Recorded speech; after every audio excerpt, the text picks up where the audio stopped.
Hello Mark, my number is 18. I'm Emma. Today's topic is It's not your imagination. The modeling industry is changing.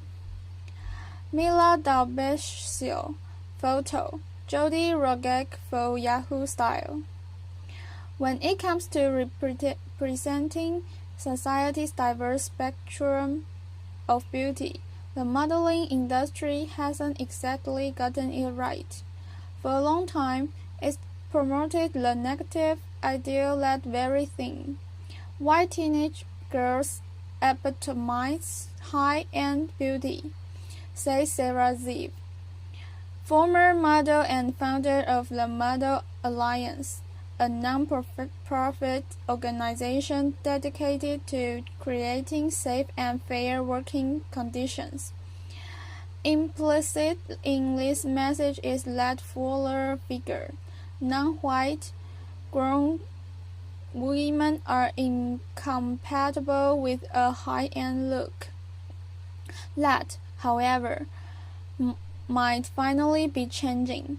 Some of the industry's most exciting new faces are Black, Aya Jones, biracial, Binks Walton, Asian, Dylan Shu, transgender, Andrix Patrick, and decidedly not a size so. Ashley Graham, Sports Illustrated, feature their first plus-size woman, model Robin Lowry, while Crystal Ren, Mila Dalbesio, and Kate Upton, part of the influx of in-between size models, have found mainstream and high fashion success. The most successful models, Gisele, Adriana Lima, Natalia Vodianova, working today are above the age of 30. In 2014, the average age of Forbes' richest list was 31.5, 5 years older than it was in 2007, 26.5. And according to the Fashion Spot's Seasonal Diversity Report, the fall 2015 runways feature more women of color than ever before, though still not nearly enough. After years of getting called out by the media for being racist, sizes, and ages, has the modeling industry finally started listening? I think the tide is shifting, albeit slowly, in the right direction, said casting director Julia Summersova, who's worked with everyone from J. Crew to Jimmy Choo. These are not leaps and bounds, but baby steps. Runway models are still usually young and skinny, and unfortunately, they're still mostly white. As the Fashion Spot's diversity report reveals, 77% of models that worked the runways at New York Fashion Week were white, though that's down from 80% last season. So, while the figure is nothing to brag about, it's an improvement. Although we still have a way to go, at least we are seeing incremental change in terms of increased racial diversity, said Ziv. 33-year-old Russian model Natalia Vodianova for Stella McCartney. Of the runways, things are a bit better. Models of different ages, ethnicities, and body types are booking lucrative and high-profile gigs. As Brace catch onto the fact that most women don't aspire to be stick-thin teenagers. 100% the old and tired attitude that models must be young, and has dramatically shifted, said Summersova. Women want to be inspired by other women, not little girls. They want to aspire to be themselves, only better, not necessarily younger. I think our perception of age is changing. I'm not sure a woman in her 40s wants to buy what an 18-year-old is selling. This is good news for models too, many of whom were forced into adult situations at a young age. At the Model Alliance, we feel that adults, not children, should model clothing that is marked to adults, said Ziv. It sets a healthier standard for models and consumers alike. The two are more related than one might think. Traditionally, Ziv explains, the modeling industry has operated in a bubble with a very top-down management style. Although the models are the faces of the industry, most models have very little power within it, she said. By giving models a say in their work, we aim to make the industry more transparent, accountable, and fair. When models have fairer contracts, read, no stipulations about weight gain, and more power in their business dealings, they are less likely to succumb to eating disorders or stay silent about discrimination. And thanks to social media, models don't need to rely on their agencies for press. They've got a direct line to brands as well as fans, and are able to craft an image that sets them apart from others, making them a marketable asset, even if they gain 10 pounds or age 10 years. Plus-size model Robin Lawley in this year's Sports Illustrated swimsuit issue.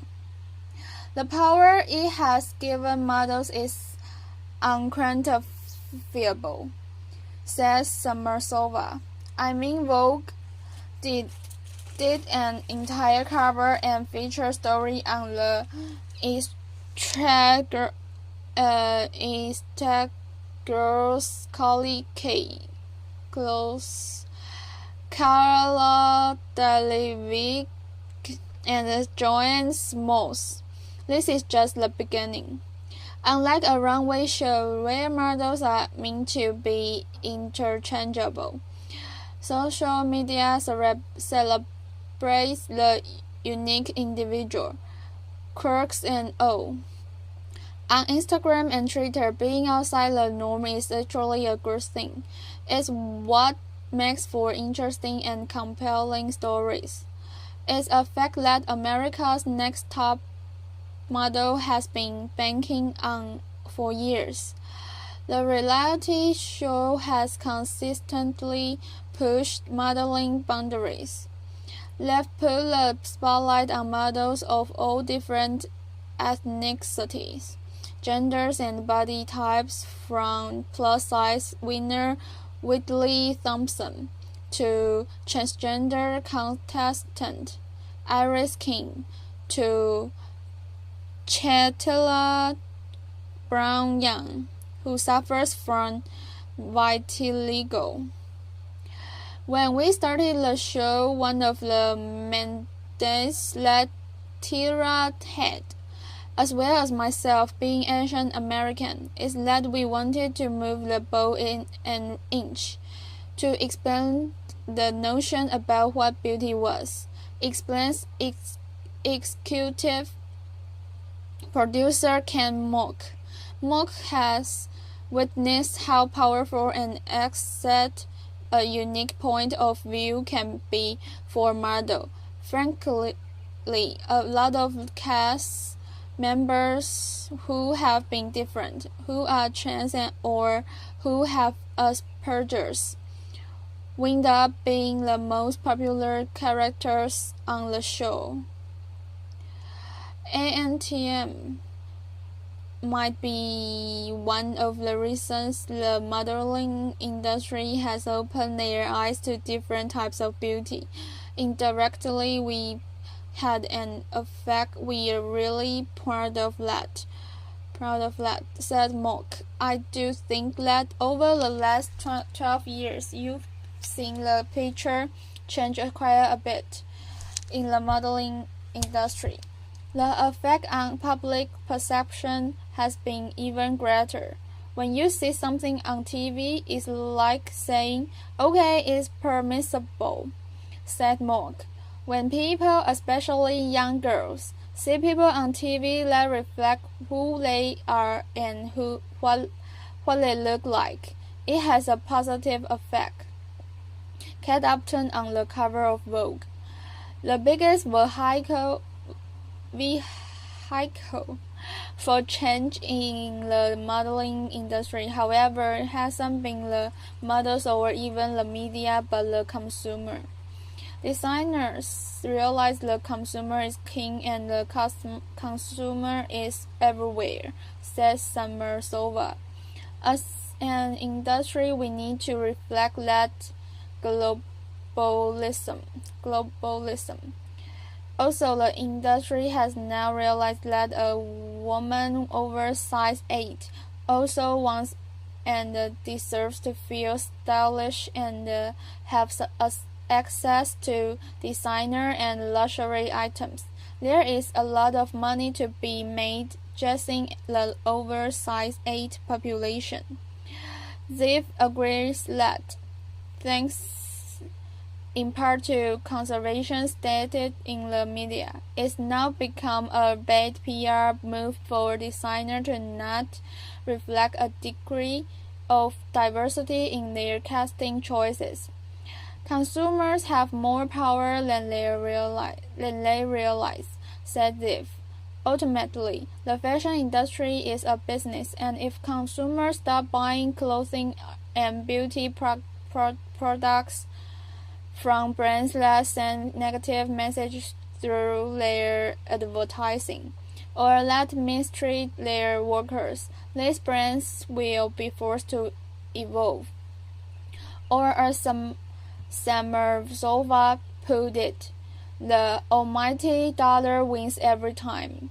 Consumers interested in seeing a wider variety of beauty reflected in the pages of their magazines or on the runway would be wise to keep that in mind, because while these small improvements are reason to hope for more diversity within the modeling industry, we've still got a long way to go.